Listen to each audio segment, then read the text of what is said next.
الحمد لله نحمده ونستعينه ونستغفره ونؤمن به ونتوكل عليه ونعوذ بالله من شرور أنفسنا ومن سيئات أعمالنا من يهده الله فلا مضل له ومن يضلله فلا هادي له ونشهد أن لا إله إلا الله وحده لا شريك له ونشهد أن سيدنا وسندنا وشفيعنا وحبيبنا ومولانا محمد وبارك وسلم. أما بعد قال الله تبارك وتعالى في كلامه المجيد والفرقان الحميد: أعوذ بالله من الشيطان الرجيم، بسم الله الرحمن الرحيم. ولقد رآه نزلة أخرى عند سدرة المنتهى عندها جنة المأوى إذ يغشى السدرة ما يغشى ما زاغ البصر وما طغى لقد رأى من آيات ربه الكبرى. صدق الله مولانا العظيم وصدق رسوله النبي الكريم ونحن على ذلك لمن الشاهدين والشاكرين والحمد لله رب العالمین. محترم حاضرین جمعہ، عزیزان گرامی، نوجوانان اسلام اور دور و دراز سے تشریف لائے ہوئے ہمارے دینی ایمانی بھائیوں، بزرگوں اور دوستوں، شعبان المعظم کا مہینہ شروع ہو چکا ہے. رجب کے مہینے میں سفر معراج پیش آیا تھا. اس سلسلے میں ہم اور آپ سن رہے تھے اور یہ بات بھی آئی تھی کہ یہ جو سفر ہوا تھا آپ علیہ الصلاۃ والسلام کو، یہ دو حصوں پر مشتمل تھا. یہ سفر دو حصوں پر مشتمل تھا. ایک تو زمینی سفر اور دوسرا سفر وہ آسمانی سفر ہے. زمینی سفر کے تعلق سے بالتفصیل آپ کے سامنے بات آ چکی ہے. من المسجد الحرام الى المسجد الاقصی، یہی زمینی سفر ہے. مسجد حرام یعنی مکہ سے بیت المقدس، مسجد اقصی، یہ زمینی سفر ہے. اور اس تعلق سے آپ کے سامنے ساری باتیں آ چکی ہیں. اس کے بعد جو آسمانی سفر ہوتا ہے، اللہ کے نبی علیہ الصلاۃ والسلام فرماتے ہیں: ثم رفعت الی السماء الدنیا، پھر مجھے آسمانوں کی طرف لے جایا گیا. ساتوں آسمان پر کئی انبیاء سے ملاقات ہوتی ہے. پھر سدرۃ المنتہا وہ جگہ آتی ہے، بیت معمور کے پاس پہنچتے ہیں. ایک جگہ آتی ہے جسے صریف الاقلام کہا جاتا ہے. پھر اس کے بعد جب آگے بڑھتے ہیں تو اللہ تعالیٰ سے مکالمہ ہوتا ہے. اللہ تعالیٰ نے کیا تحفہ عطا فرمایا، وہ ساری باتیں انشاءاللہ ہم اور آپ سنیں گے. اللہ کے نبی علیہ الصلاۃ والسلام فرماتے ہیں کہ جب مسجد اقصی میں جو نماز ادا کی گئی تھی، آپ کو ذہن میں ہوگا، اس کے بعد جب نکلتے ہیں حضرت جبرائیل علیہ الصلاۃ والسلام آپ کے ہمراہ ہے اور پھر آسمانوں کا سفر ہوتا ہے. اب آسمانوں کا جو سفر ہو رہا ہے اس کے لیے سواری کیا ہے؟ تو دو روایت ہے. ایک تو یہ ہے کہ وہی براق جو مسجد حرام سے مسجد اقصی تک جس کے ذریعے سفر ہوا تھا، اور دوسری روایت ہے ایک سیڑھی لائی گئی تھی، جنتی سیڑھی، ایک جنتی سیڑھی لائی گئی تھی. اس کے ذریعے سے جو ہے آپ علیہ الصلاۃ والسلام نے آگے کا سفر طے کیا. اور سیڑھی کو عربی میں معراج کہتے ہیں، اسی لیے اس کو معراج کہا جاتا ہے. پورے قرآن پاک میں معراج کا لفظ کہیں نہیں ہے، اسراء کا لفظ ہے. اور معراج اور اسراء میں کیا فرق ہے وہ بھی آپ کے سامنے آ چکا ہے. ساتوں آسمانوں پر آپ علیہ الصلاۃ والسلام حضرت جبرائیل علیہ الصلاۃ والسلام کے ہمراہ پہنچتے ہیں. سب سے پہلے آسمان پر پہنچتے ہیں تو حضرت آدم علیہ الصلاۃ والسلام سے ملاقات ہوتی ہے. دوسرے آسمان پر حضرت عیسیٰ اور حضرت یحییٰ سے. تیسرے آسمان پر حضرت یوسف علیہ الصلاۃ والسلام سے. چوتھے آسمان پر حضرت ادریس علیہ الصلاۃ والسلام سے. پانچویں آسمان پر حضرت ہارون علیہ الصلاۃ والسلام سے. چھٹے آسمان پر حضرت موسیٰ اور ساتویں آسمان پر حضرت ابراہیم علیہ الصلاۃ والسلام سے. یہ ساتوں آسمانوں پر آپ جاتے ہیں اور ایک ہی طریقہ ہے. حضرت جبرائیل علیہ الصلاۃ والسلام پہنچتے ہیں پہلے آسمان پر، دروازہ کھٹکھٹاتے ہیں. اندر سے آواز آتی ہے: من انت، کون ہے آپ، کون ہیں؟ حضرت جبرائیل علیہ الصلاۃ والسلام نے اجازت چاہی. جبرائیل علیہ الصلاۃ والسلام بالکل دروازے کے سیدھ میں نہیں کھڑے تھے، دائیں طرف کھڑے تھے. اس سے ایک بات یہ بھی معلوم ہوتی ہے اور احادیث میں یہ بات ہے کہ جب بھی ہم اور آپ کسی کے دروازے پر جائے اجازت لینے کے لیے تو بالکل گھر کے سامنے، دروازے کے سامنے نہ کھڑے ہوں، دائیں طرف یا پھر بائیں طرف.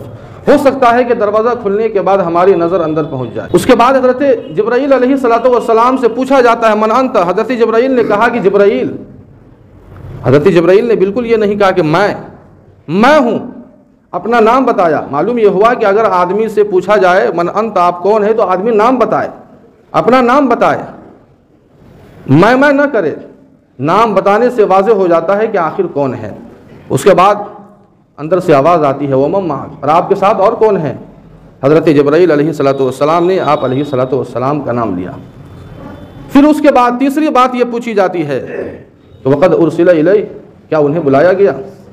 کیا انہیں یہاں بلایا گیا؟ کہ ہاں انہیں بلایا گیا۔ دروازہ کھلتا ہے۔ دروازہ کھلنے کے بعد جب سب سے پہلے ملاقات ہوتی ہے وہ حضرت آدم علیہ الصلوۃ والسلام سے ملاقات ہوتی ہے۔ حضرت آدم علیہ الصلوۃ والسلام سے ملاقات ہوتی ہے۔ حضرت جبرائیل علیہ الصلوۃ والسلام نے اللہ کے نبی سے کہا کہ اللہ کے نبی آپ انہیں سلام کیجیے۔ یہ تمام بنی نوع آدم کے سردار حضرت آدم علیہ الصلوۃ والسلام ہیں۔ اللہ کے نبی علیہ الصلوۃ والسلام نے سلام کیا۔ ایک بات یہ بھی معلوم ہوئی کہ سلام یہ آنے والوں پر ہے، اور چھوٹا یہ بڑوں کو سلام کرے، چھوٹا یہ بڑوں کو سلام کرے۔ حضرت آدم علیہ الصلوۃ والسلام نے سلام کا جواب دیا اور آپ نے استقبال کیا، مرحبا بالابن الصالح والنبی الصالح، نعم المجیء جا، نعم المجیء جا، کہ مبارک ہو، مرحبا ہو اے نیک بیٹے اور اے نیک نبی۔ پھر وہاں سے جب لوٹتے ہیں دعائیں لے کر لوٹتے ہیں۔ اللہ کے نبی علیہ الصلوۃ والسلام جب لوٹ رہے تھے تو آپ نے دیکھا کہ حضرت آدم علیہ الصلوۃ والسلام کے دونوں طرف کچھ صورتیں ہیں، کچھ شکلیں ہیں۔ دائیں طرف جو صورتیں اور شکلیں ہیں وہ صورتیں اور شکلیں ہنس رہی تھیں، خوش ہو رہی تھیں، اور بائیں طرف کی جو صورتیں اور شکلیں تھیں وہ رو رہی تھیں۔ اللہ کے نبی علیہ الصلوۃ والسلام نے حضرت جبرائیل سے پوچھا کہ یہ دونوں کون ہیں؟ ایک طرف کی صورتیں اور شکلیں رو رہی ہیں اور دوسری طرف کا حال یہ ہے کہ وہ ہنس رہی ہے اور وہ خوش ہو رہی ہے۔ حضرت جبرائیل علیہ الصلوۃ والسلام نے فرمایا کہ اللہ کے نبی، دائیں طرف جو شکلیں اور صورتیں جو ہنس رہی ہے اور خوش ہو رہی ہے وہ فرما بردار ہے جنہیں اللہ تعالیٰ جنت نصیب فرمائیں گے اور اس پر وہ خوش ہو رہے ہیں، اور دوسری طرف کی شکلیں اور وہ صورتیں جو رو رہی ہیں یہ وہ لوگ ہیں جو بدکار تھے، جو نافرمان تھے، وہ رو رہے ہیں کہ انہیں جہنم میں ڈالا جائے گا۔ وہاں سے آگے روانہ ہوتے ہیں۔ یہ سب سے پہلا آسمان تھا، اس کے بعد دوسرے آسمان پر پہنچتے ہیں۔ حضرت عیسیٰ علیہ الصلوۃ والسلام اور حضرت یحییٰ علیہ الصلوۃ والسلام، ان دونوں سے ملاقات ہوتی ہے، اور وہی رسم جو اجازت لینے کا جو طریقہ ہے، لیکن انہوں نے جو استقبال کیا، انہوں نے کہا مرحبا بالاخ الصالح والنبی الصالح، کہ مرحبا ہو اے میرے نیک بھائی اور نیک نبی۔ پھر اس کے بعد ملاقات ہوتی ہے، اجازت لی جاتی ہے، اور اس کے بعد اندر پہنچتے ہیں، سلام کلام ہوتا ہے، اور پھر دعائیں لے کر تیسرے آسمان کی طرف روانہ ہوتے ہیں۔ تیسرے آسمان پر حضرت یوسف علیہ الصلوۃ والسلام ہیں، ان سے ملاقات ہوتی ہے۔ وہی طریقہ جو اجازت لینے کا طریقہ ہے، دروازہ کھلتا ہے، اندر جاتے ہیں، سلام کلام ہوا، پھر دعائیں لیتے ہیں، وہاں سے نکلتے ہیں۔ چوتھے آسمان پر پہنچتے ہیں، حضرت ادریس علیہ الصلوۃ والسلام، ان سے ملاقات ہوتی ہے، اور اس کے بعد پانچویں آسمان پر پہنچتے ہیں، حضرت ہارون علیہ الصلوۃ والسلام سے ملاقات ہوتی ہے۔ چھٹے آسمان پر پہنچتے ہیں، حضرت موسیٰ علیہ الصلوۃ والسلام سے ملاقات ہوتی ہے۔ حضرت موسیٰ علیہ الصلوۃ والسلام سے جب ملاقات ہوئی اور وہاں سے جب ساتویں آسمان کی طرف روانہ ہوئے تو روایت میں ہے کہ جب آپ علیہ الصلوۃ والسلام جب آگے بڑھے ساتویں آسمان کی طرف، اور جب حضرت موسیٰ تنہا ہو گئے تو حضرت موسیٰ علیہ الصلوۃ والسلام رونے لگے۔ کسی نے پوچھا حضرت موسیٰ سے آپ رو کیوں رہے ہیں؟ آپ رو کیوں رہے ہیں؟ حضرت موسیٰ علیہ الصلوۃ والسلام نے کہا کہ يدخل الجنۃ من امتہ اکثر مما يدخلها من امتی، میں اس بات پر رو رہا ہوں کہ میں سب سے پہلے مجھے نبی بنایا گیا اور اس کے بعد اس نوجوان کو نبی بنایا گیا، لیکن کل قیامت میں جنت میں سب سے زیادہ اگر کسی کے امتی جائیں گے تو وہ اس کی امت جائیں گے۔ یہ اس نوجوان یعنی محمد عربی صلی اللہ علیہ وسلم کی امت کے لوگ سب سے زیادہ جنت میں جائیں گے، اور میری امت کے کچھ ہی لوگ جنت میں جائیں گے۔ آگے بڑھتے ہیں، ساتویں آسمان پر پہنچتے ہیں، وہاں حضرت ابراہیم علیہ الصلوۃ والسلام سے ملاقات ہوتی ہے۔ حضرت ابراہیم علیہ الصلوۃ والسلام کو دیکھا کہ بیت معمور سے ٹیک لگائے ہوئے ہیں، بیت معمور سے ٹیک لگائے ہوئے ہیں۔ اللہ کے نبی علیہ الصلوۃ والسلام حضرت جبرائیل کے ہمراہ ہے، وہاں پہنچتے ہیں، سلام کرتے ہیں، سلام کلام ہوتا ہے، اور اس کے بعد دعائیں لیتے ہیں، وہاں سے روانہ ہوتے ہیں۔ اب یہ بیت معمور کیا ہے وہ سمجھیے۔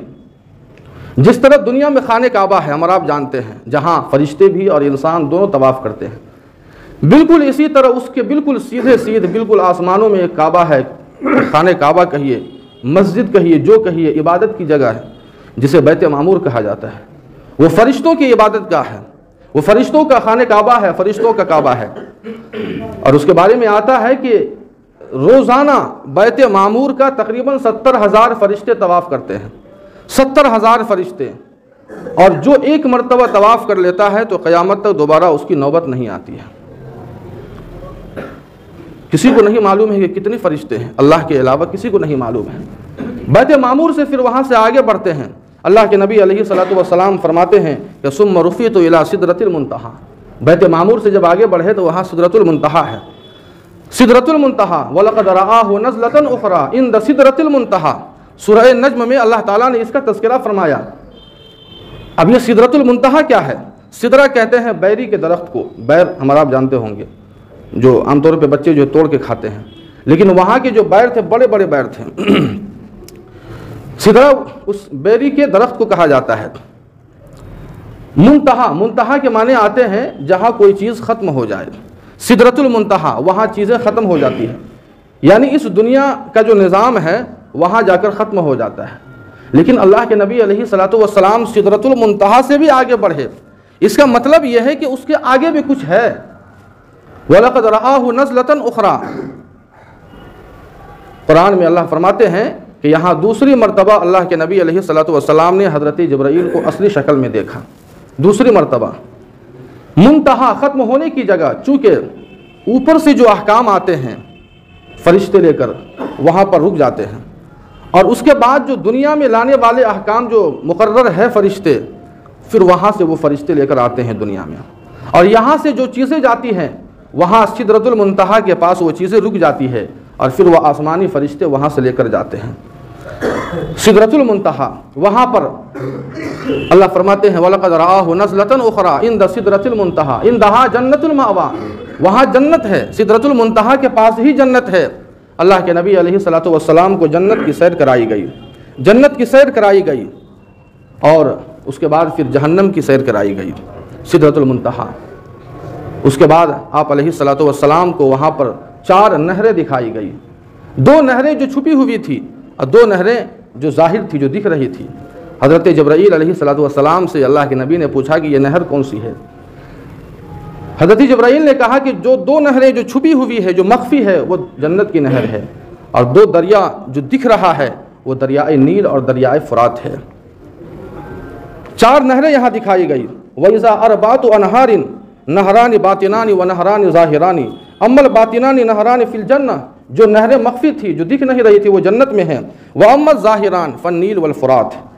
اس کے بعد اللہ کے نبی علیہ الصلوۃ والسلام فرماتے ہیں کہ میرے سامنے 3 پیالے پیش کیے گئے، ثم اوتیت باناء من خمر واناء من لبن واناء من عسل، 3 پیالے پیش کیے گئے، ایک پیالے میں دودھ تھا، دوسرے پیالے میں شراب تھی، اور تیسرے پیالے میں شہد تھا۔ آپ علیہ الصلوۃ والسلام فرماتے ہیں کہ میں نے دودھ کو پسند کیا، میں نے دودھ کو پسند کیا۔ حضرت جبرائیل نے کہا کہ ھذہ ہی الفطرۃ التی انت علیہا وامتک، یہی آپ کی فطرت ہے جس پر آپ قائم ہیں اور آپ کی امت قائم ہے۔ اب دودھ کا امت سے کیا مطلب واسطہ ہے؟ اللہ کے نبی علیہ الصلوۃ والسلام نے جو دودھ کو پسند کیا تو امت سے کیا اس کا تعلق ہے؟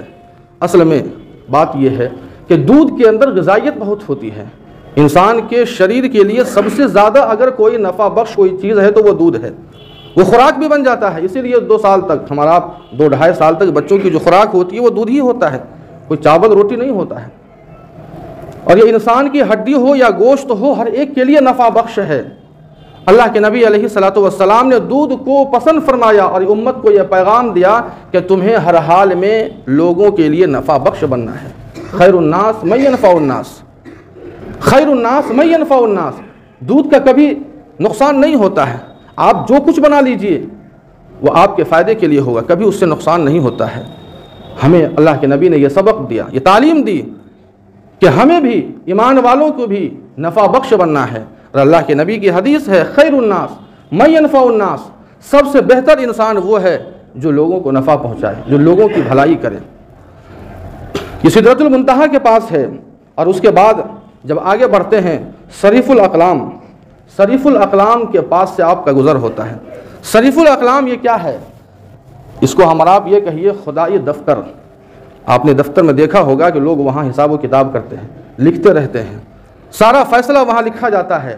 صریف الاقلام وہ جگہ ہے جہاں اللہ تعالیٰ نے فرشتوں کو مقرر کیا اللہ کے نبی فرماتے ہیں کہ میں نے وہاں قلم چلنے کی آہٹ جو ہوتی ہے اس آواز کو بھی میں نے سنا.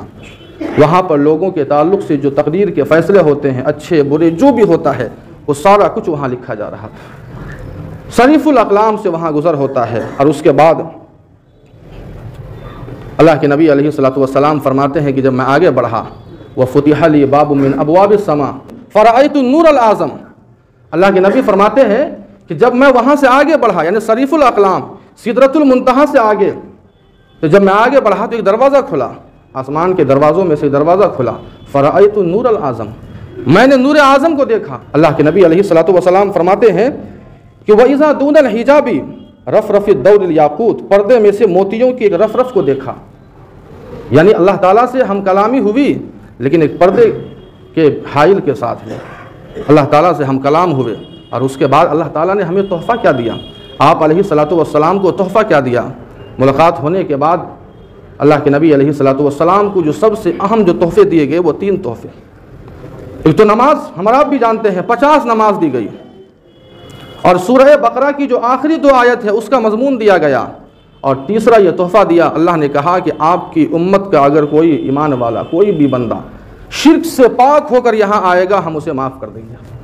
معلوم یہ ہوا کہ ایمان سے بڑھ کر کوئی دولت نہیں ہے اور شرک سے بڑھ کر کوئی گناہ نہیں ہے. یہ 3 تحفے دیے گئے. نماز یہ آسمانی تحفہ ہے. دنیا میں جتنی بھی عبادتیں آئی اللہ تعالیٰ نے آسمان سے نازل فرمائی واسطے کے ساتھ، حضرت جبرائیل کے ذریعے سے بھیجا ہے. روزہ ہو، زکوٰۃ ہو، حج ہو، جو کچھ ہو، لیکن بنا واسطہ کہ اگر کوئی عبادت، کوئی تحفہ آپ کو ملا تو وہ نماز کو، وہ ڈائریکٹ اللہ نے ہمیں دیا.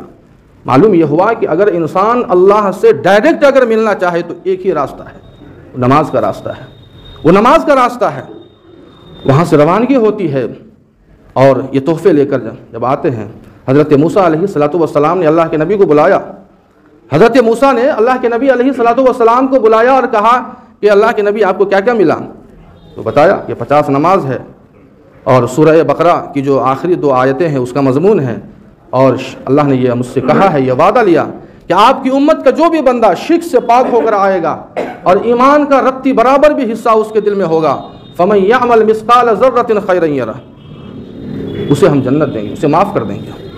جب نماز کی بات آئی کہ 50 نمازیں، حضرت موسیٰ علیہ الصلوۃ والسلام نے کہا کہ اللہ کے نبی آپ کو معلوم نہیں ہے میں بہت تجربہ کار ہوں، میں تجربہ کر چکا ہوں، میں اپنی امت کو دیکھ چکا ہوں. 2 نمازیں اللہ نے دی تھی وہ بھی نہیں پڑھتی تھی. 50 نمازیں آپ کی امت پڑھ لے گی؟ یہ کبھی نہیں ہو سکتا ہے. جائیے اللہ سے کہیے کہ تھوڑا سا کچھ کم کر دیں، کچھ تخفیف کر دیں. اللہ کے نبی علیہ الصلوۃ والسلام پہنچتے ہیں اور اللہ سے کہتے ہیں اللہ نے 5 نمازیں کم کی، 45. پھر آتے ہیں کہا کہ پھر جائیے. پھر اللہ کے نبی پہنچتے ہیں 40. پھر آتے ہیں کہا کہ بہت ہے، ابھی بھی بہت ہے، 30 نمازیں 40 نمازیں نہیں پڑھ پائیں گی. ہوتے ہوتے 30 35، اس کے بعد 25 20 15 10 بار بار جاتے رہے. جب 5 نماز ضرور رہ گئی تو حضرت موسیٰ علیہ الصلوۃ والسلام نے اللہ کے نبی سے کہا کہ اتنی نمازیں بھی نہیں پڑھے گی، ایک بار اور چلے جائیے. ہم لوگ تو سوچتے کہ ایک بار چلے جاتے تو وہ بھی معاف ہو جاتی، وہ بھی معاف ہو جاتی. اللہ کے نبی نے کہا کہ اب مجھے شرم آتی ہے، اب مجھے جانے میں شرم آتی ہے. جب اللہ کے نبی آنے لگے تو اللہ نے آواز لگائی، اے میرے محبوب نمازیں کم کی گئی ہے، ثواب نہیں کم ہوا ہے. اگر آپ کی امت کا کوئی بھی بندہ 5 وقت کی نماز پڑھے گا، من جاء بالحسنۃ فلہ عشر امثالھا، کہ ہم اسے 50 نمازوں کا ثواب عطا فرمائیں گے. اللہ کے نبی علیہ الصلوۃ والسلام جب وہاں سے روانہ ہوتے ہیں، حضرت جبرائیل علیہ الصلوۃ والسلام کے ساتھ میں اب آنا ہے، دنیا میں آنا ہے، تو ایک بہترین خوشبو آ رہی تھی. آخری بات سن لیجئے، بات ختم ہو جائے گی. بہت بہترین خوشبو آ رہی تھی. اللہ کے نبی نے حضرت جبرائیل سے پوچھا کہ جبرائیل یہ کون سی خوشبو ہے، یہ کہاں سے خوشبو آ رہی ہے؟ تو حضرت جبرائیل نے کہا کہ یہ قبر سے خوشبو آ رہی ہے. اللہ کے نبی نے پوچھا کہ کس کی قبر ہے؟ حضرت جبرائیل نے کہا کہ یہ مشاطہ نامی خاتون کی قبر ہے. یہ مشاطہ، مشاطہ کے معنی عربی میں آتے کنگھی کرنے والا. آپ کو شاید واقعہ یاد ہوگا، فرعون کی بیٹی تھی جس کو ایک خاتون جو ہے کنگھی کیا کرتی تھی، کنگھی کیا کرتی تھی. ایک دن کنگھی کرتے کرتے حضرت جبرائیل نے سارا واقعہ بیان کیا. کنگھی کر رہی تھی، اس بیچ میں وہ کنگھی گر جاتی ہے، وہ کنگھی گر جاتی ہے. جب کنگھی گرتی ہے تو اس خاتون نے جو مشاطہ تھی، جو کنگھی کر رہی تھی، اس نے کہا بسم اللہ. بسم اللہ۔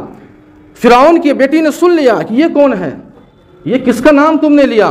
کہا کہ میں نے اپنے رب کا نام لیا، میں نے اپنے رب کا نام لیا۔ کہا کہ تمہارا رب کون ہے؟ کہا کہ اللہ ہے۔ کہا کہ دیکھ لو، اس لیے کہ فرعون کے بارے میں آپ جانتے ہیں کہ اس نے اعلان کیا تھا انا ربکم الاعلی، میں تمہارا رب ہوں، میں تمہارا رب ہوں، اور جو بھی اس کے خلاف جاتا اسے سولی پہ لٹکا دیتا۔ کہا فرعون کی بیٹی نے کہ تم سنبھل جاؤ، نہیں تو میں اپنے والد کو کہہ دوں گی۔ کہا کہ مجھے اس کی بالکل پرواہ نہیں ہے۔ فرعون کی اس بیٹی نے اپنے باپ کو جا کر کہہ دیا کہ آپ نے جس خادمہ کو رکھا ہے مجھے کنگھی کرنے کے لیے، وہ تو آپ کو رب نہیں مانتی ہے، وہ تو کسی اور کو رب مانتی ہے۔